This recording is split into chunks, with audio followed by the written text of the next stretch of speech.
Okay, beautiful people. Today we're going to look at your posture and how we keep our client in the neutral spine position. So there are certain ways that we can get our client to always be in that safe neutral spine position. So we need our client, their toes pointing forward, their knees slightly bent or soft knees. Their legs need to be in line with their hips, level with their shoulders. The abdominals, the rectus abdominis, need to be engaged. Chest needs to be up. The rhomboids, the big muscle group in between the shoulder blades, retract, and head forward. So this is how we maintain our client's safe, neutral spine position. This will keep your client safe and free from any injuries of the spinal cord. Then we've got postural deviations that we can look at. We've got hyperkyphosis. This is where the top half, the thoracic vertebra, are pulling slightly to one side. Here, it's slightly pulling to the left. So the muscles here are tight, meaning the muscles in the chest area are weak and therefore our arms are being pulled forward. So these muscles are getting weaker. These muscles in between your upper trapezius and your rhomboids are lengthening. So you're in this position. So look at my hand positions. They will come around to the front. So if your client is standing and their hands are rotating inwards, you know they're going slightly hyperkyphotic. So in this position, and their head will be poking forward. They're rounding in the shoulders. They may be getting slightly tight in the hip flexors.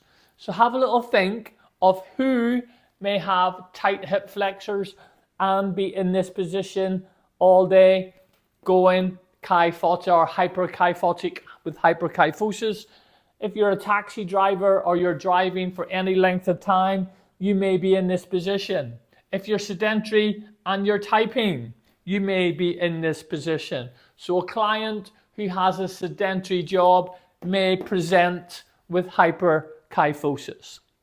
Let's move on then to hyperlordosis. So this time, the muscles are being pulled outwards to create a lumbar deviation.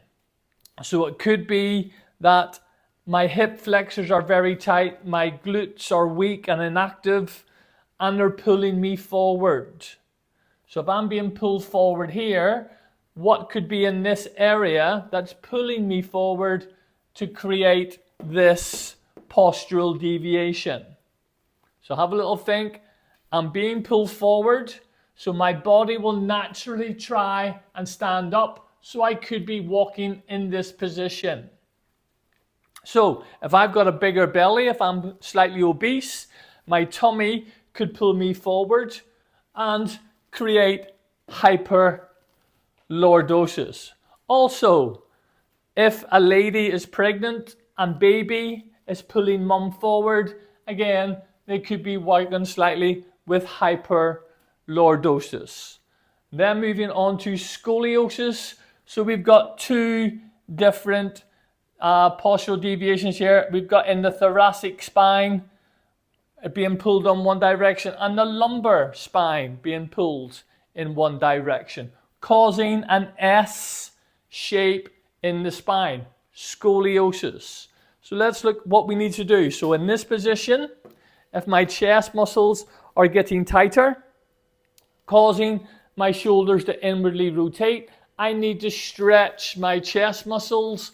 I need to strengthen my rhomboids to bring me back into the neutral spine position. If I've got lordosis, I need to stretch my hip flexors. I need to work on my glutes to bring me back into that neutral spine position. And then with scoliosis, I will need to work and stretch my chest muscles, increase the strength of my rhomboids, I will need to stretch my hip flexors and I'll need to work on my glutes to realign that posture. So I hope this helps you to understand postural deviations. Remember, neutral spine is the position we're always trying to get our client into. As always, leave me a comment if there's something you're unsure about, and subscribe for further tips on how to pass your level 2 or your level 3 personal trainer qualification, or if you're just interested for your own general fitness. Thank you.